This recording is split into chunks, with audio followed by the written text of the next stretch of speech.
So I'm in Saginaw, Michigan, and this is a city with a violent crime rate 487% higher than the national average. And it recently surpassed, I think it was last year or the year before, surpassed Detroit as the most dangerous city in the state of Michigan. And that's no small feat, surpassing the city of Detroit.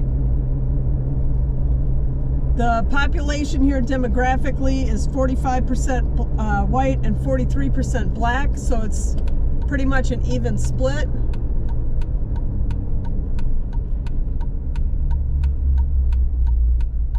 And prior to the summer of Floyd,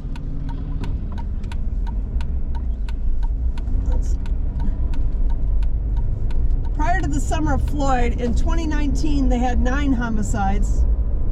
2018 they had 11.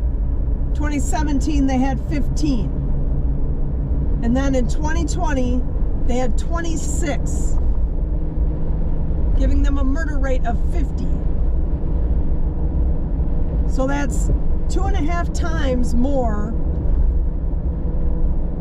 almost 3, might as well say 3 times more homicides from 2019 to 2020. Then in 2021 it dropped down to 19, and in 2022 it stayed at 19. So it went up and then it dropped down a little bit, but still the 19 they had in 2020 or 2021 and 2022 is still 10 higher than they had in 2019. And nearly all of them are due to gunfire. They have very few other homicides other than ones that are a result of gunfire.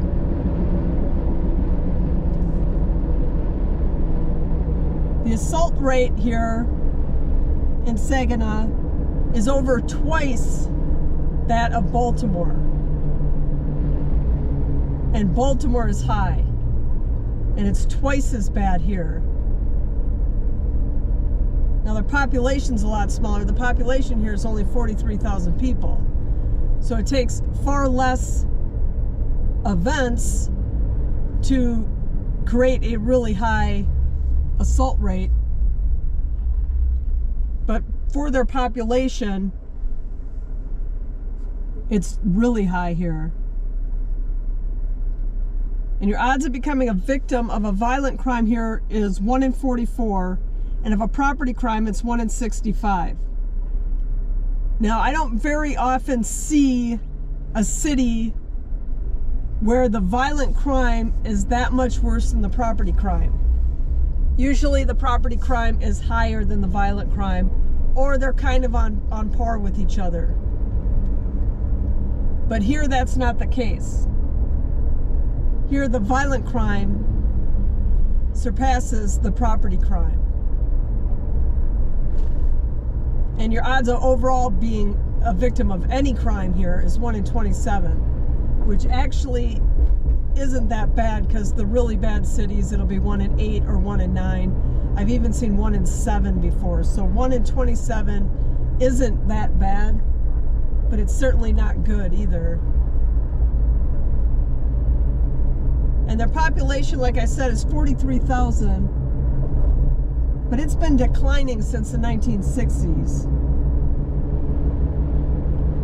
And the average income here is about $25,000, which is on the low side for an average.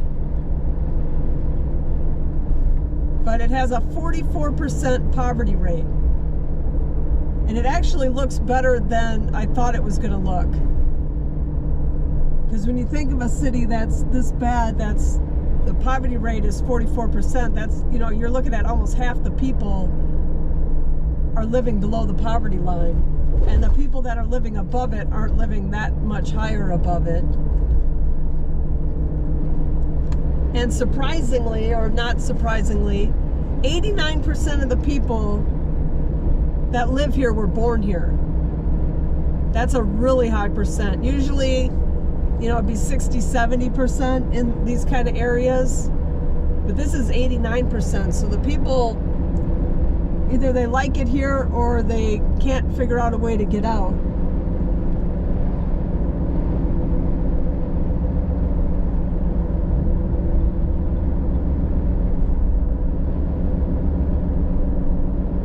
But it doesn't look, I mean, so far it doesn't look that bad. I've been driving through here for probably about 5 minutes, and I haven't come across anything that's significantly, you know, horribly bad yet. This area actually looks pretty nice. I don't know what part of the city I'm in, but I went through the downtownish area.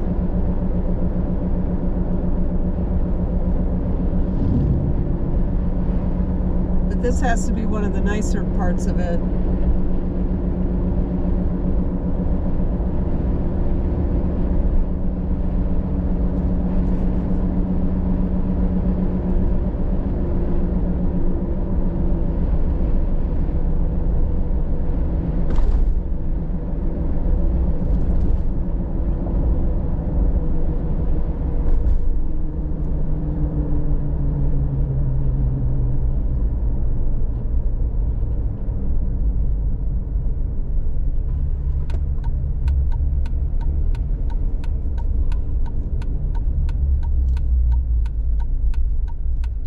Welcome to Riverfront Saginaw. That's what that sign says.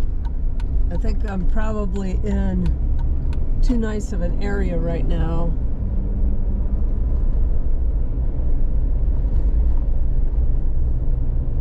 Although maybe some of this is worth driving through. We'll see.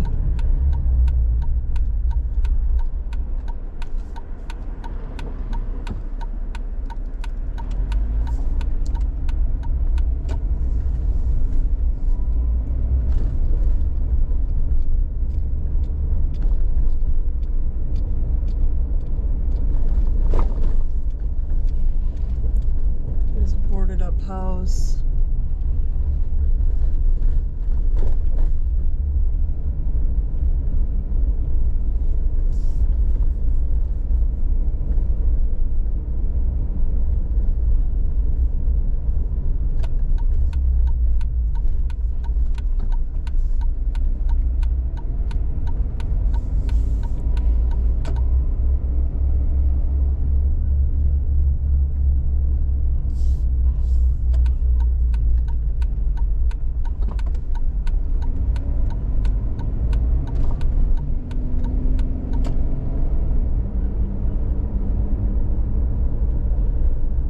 Yeah, a little run down, but it doesn't look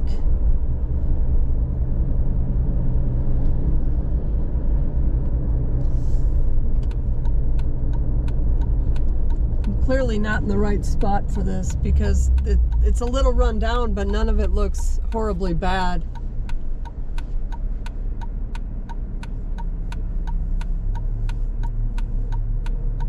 And I've gone through pretty much like the center all the way through.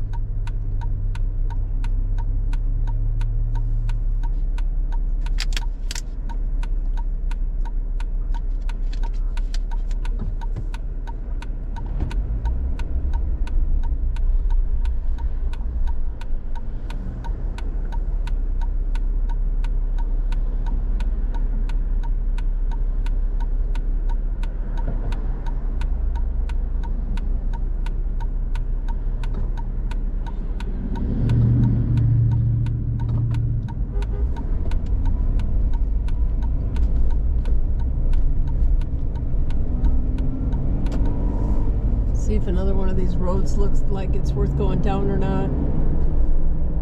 I'm clearly in the wrong side of town because this area, some of that we just went through wasn't, it wasn't nice, but it wasn't worse than Detroit levels. I mean,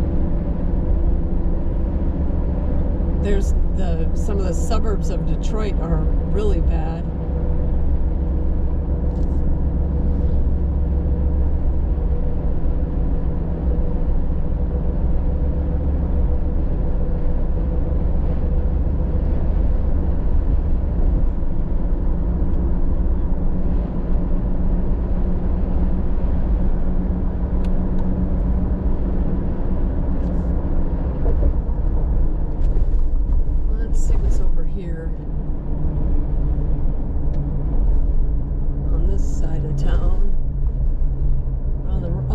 the river or whatever that was.